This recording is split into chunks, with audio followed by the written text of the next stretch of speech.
Introduction to psychology होगा, जिसमें हम साइकोलॉजी को स्टडी करेंगे, आई मीन टू से द डेफिनेशन।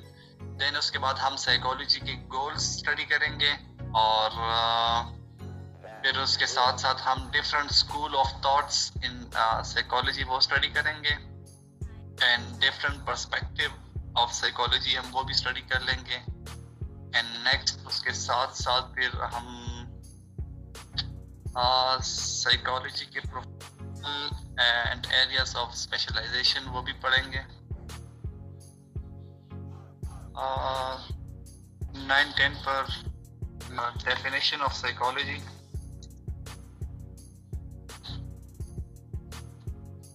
एंड देन उसके बाद हम पढ़ेंगे goals of psychology.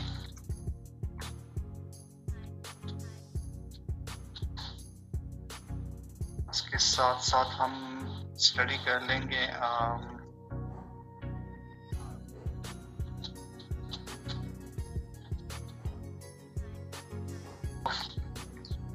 Thoughts psychology, and उसके बाद फिर हम स्टडी कर लेंगे एरियाज ऑफ स्पेशलाइजेशन,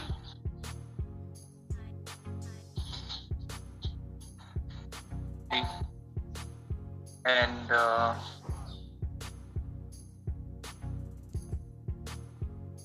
लास्ट जो है ना, हम क्या स्टडी कर लेंगे, लास्ट वन थोड़ी सी इसकी हिस्ट्री शामिल कर लेते हैं, हिस्ट्री ऑफ साइकोलॉजी। ये 5 टॉपिक्स होंगे, हम इसको कवर अप कर लेंगे 5 हेडिंग्स को।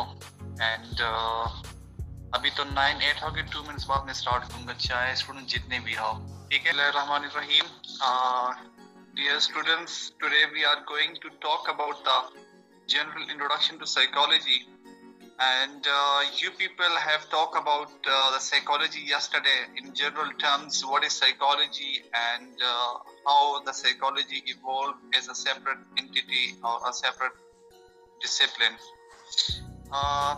Today you people will try to find out how we can define the psychology in terms of the scientific wording, and you people will also get to know that what are the different purposes of studying psychology, and along with that you people will also get to know about the history of psychology, कि psychology की क्या history है, and school of thoughts के बारे में आप लोग understand कर लेंगे कि psychology में कितने perspective पाए जाते हैं, यानी कि एक behavior को कितने different angle से explain किया जा सकता है। and lastly हम study करेंगे specialization areas के बारे में। तो सबसे पहले अगर हम बात कर ले definition of psychology की, आइए डेफिनेशन ऑफ साइकोलॉजी की तरफ मूव करते हैं कि साइकोलॉजी को हम कैसे डिफाइन कर सकते हैं। डेफिनेशन ऑफ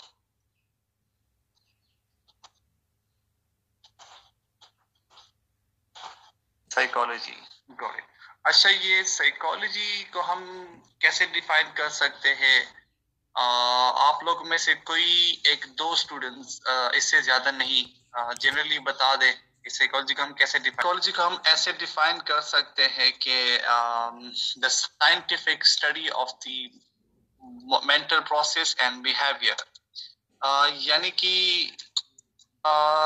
अगर हम साइंटिफिक पॉइंट ऑफ व्यू से किसी इंसान या एनिमल्स के हम माइंड को और उसके बिहेवियर को स्टडी करते हैं तो हम उसको साइकोलॉजी कहते हैं। आप लोग अपने साथ नोट डाउन कर सकते हैं the scientific study of human behaviour and mental processes is called psychology. आप लोग को सामने स्क्रीन नजर आ रहे हैं, राइट? ह्यूमन बिहेवियर है, एंड मेंटल प्रोसेस है सेकंड पॉइंट, ठीक है। अब ये ह्यूमन बिहेवियर को हम कैसे डिफाइन कर सकते हैं कि ह्यूमन बिहेवियर होता क्या है और ये मेंटल प्रोसेसेस क्या क्या हो सकते हैं। सबसे पहले आते हैं बिहेवियर की तरफ कि एक बिहेवियर होता क्या है। बिहेवियर को हम ऐसे डिफाइन कर सकते हैं कि एनी एक्शन और anything that we do that is called human behaviour. Clear? Any action that we do is called behaviour. अब हमारे पास मजीद इसमें दो किस्म आ जाती है बिहेवियर के।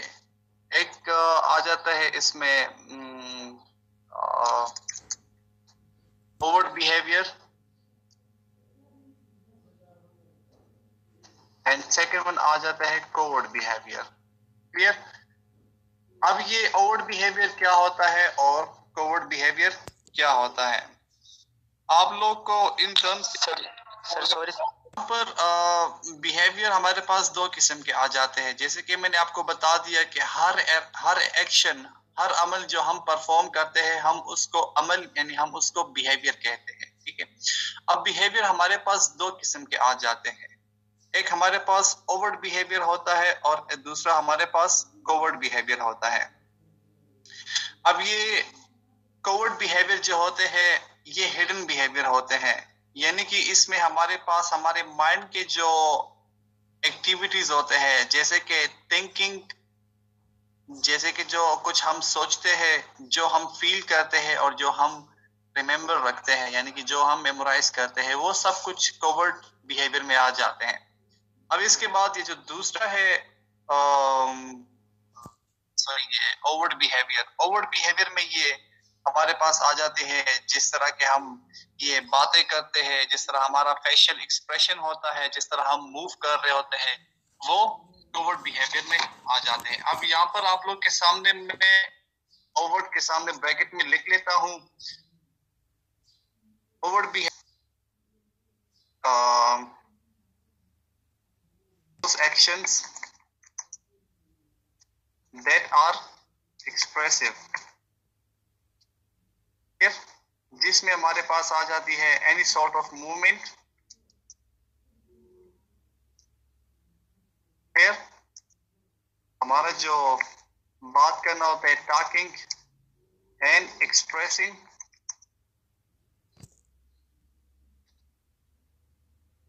our facial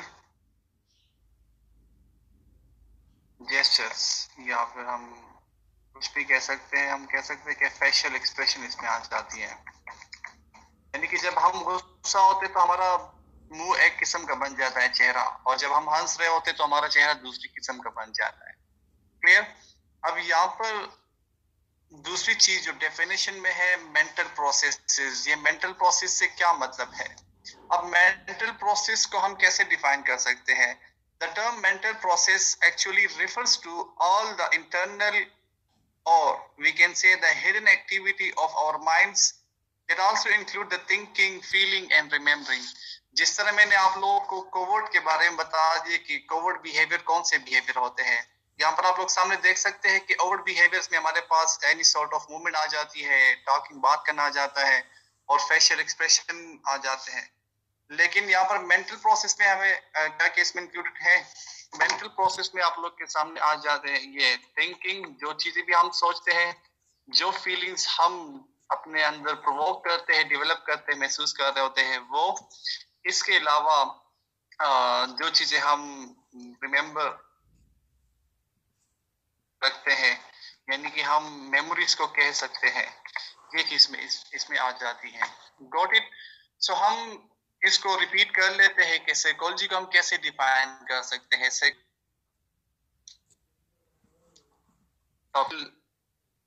प्रोसेस की